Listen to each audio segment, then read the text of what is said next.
था कि मैं पहुंचूंगा, साथ में बैठ के चाय पीऊंगा, तो आपका भी साथ मिल गया, सबका धन्यवाद है। और बहुत से मुद्दे हैं आज आपके सामने, चाहे वो महिला आरक्षण को लेके जो भारतीय जनता पार्टी दुष्प्रचार कर रही। आप भली भांति जानते हैं कि 2023 के अंदर जो है महिला आरक्षण के लिए संविधान में संशोधन आया था और उसको सर्वसम्मति से पास किया गया। कांग्रेस पार्टी ने भी उसको समर्थन दिया। साथ ही श्री राहुल गांधी जी ने यह अवश्य कहा था कि इसके साथ जो शर्तें लगाई हुई कि 2023 के बाद जब सेंसस होगा और सेंसस के बाद जो डिलिमिटेशन होगा उसके बाद महिला आरक्षण लागू होगा। इसका राहुल गांधी जी ने 2023 में ही विरोध किया था कि ऐसी शर्तें ना लगाई जाएं और अभी ही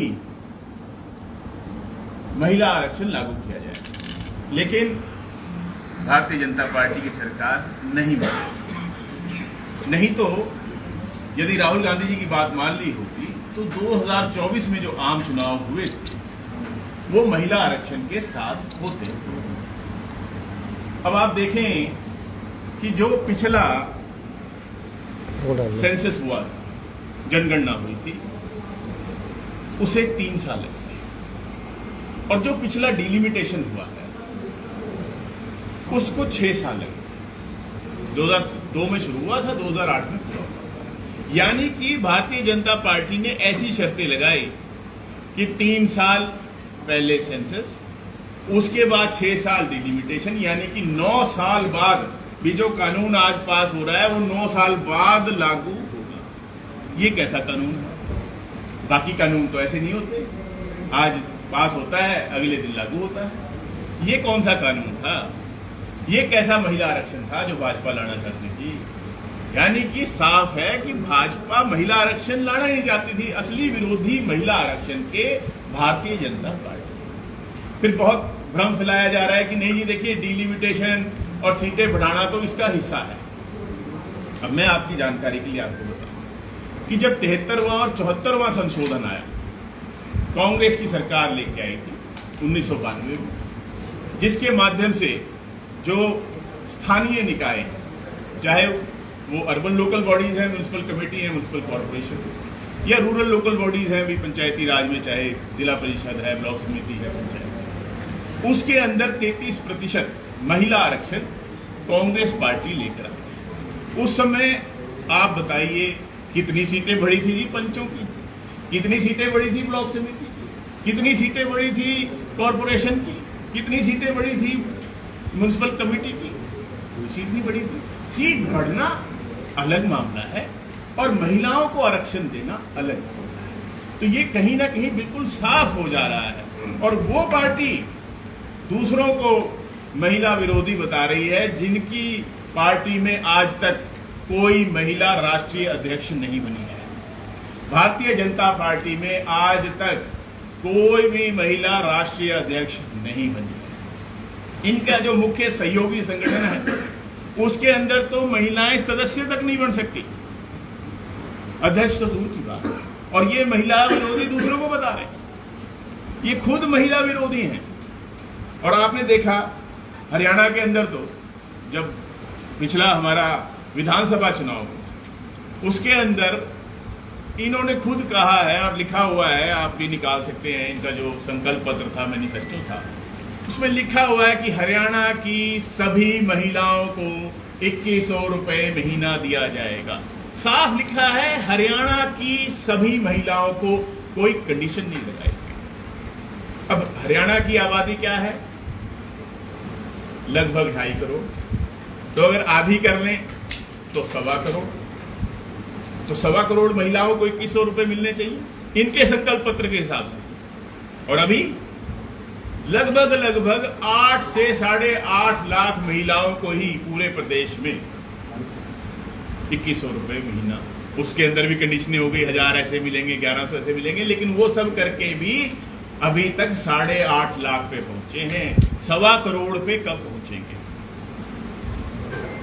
आपने देखा कानून व्यवस्था का हाल। ये एनसीआरबी का डेटा है कि सबसे ज्यादा अपराध महिलाओं के खिलाफ हरियाणा में है, और ये दूसरों को महिला विरोधी बता रहे हैं। महिला विरोधी भारतीय जनता पार्टी है, और हम तो अभी भी ये मांग करते हैं कि जो मौजूदा सीटें हैं उन पर तुरंत प्रभाव से महिला आरक्षण लागू किया जाए। और ये भी आप देखिए, ये भी महिला विरोधी इनकी सोच है कि जी पहले हम 850 सीटें करेंगे।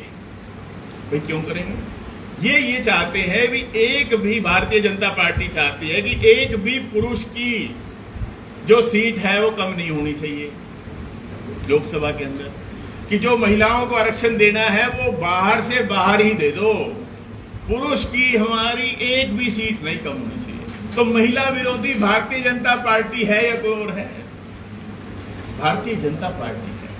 इसीलिए सभी, चाहे कांग्रेस पार्टी थी, चाहे मुख्य जितने भी हमारे विपक्षी दल थे, सबने यही कहा कि जो मौजूदा सीटें हैं उस पर तुरंत प्रभाव से महिला आरक्षण को लागू किया जाए।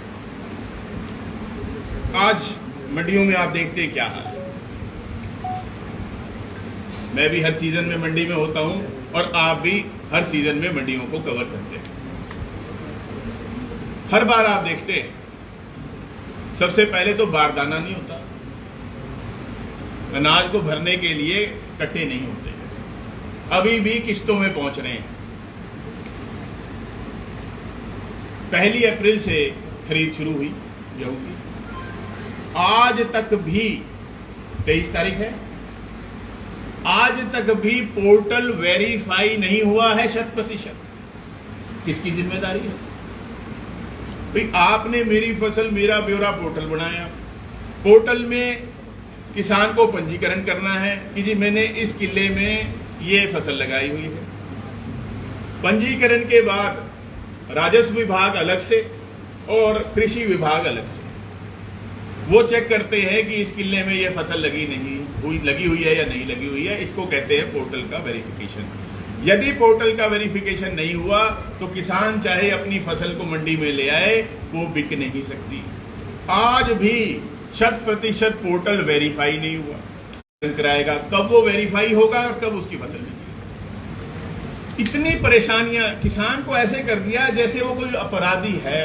उसके अंगूठों की जांच करो, उसकी आंखों की जांच कर दो। क्या तरीका है? नशा तो बिक रहा है गली गली, लेकिन किसान की फसल नहीं बिक रही।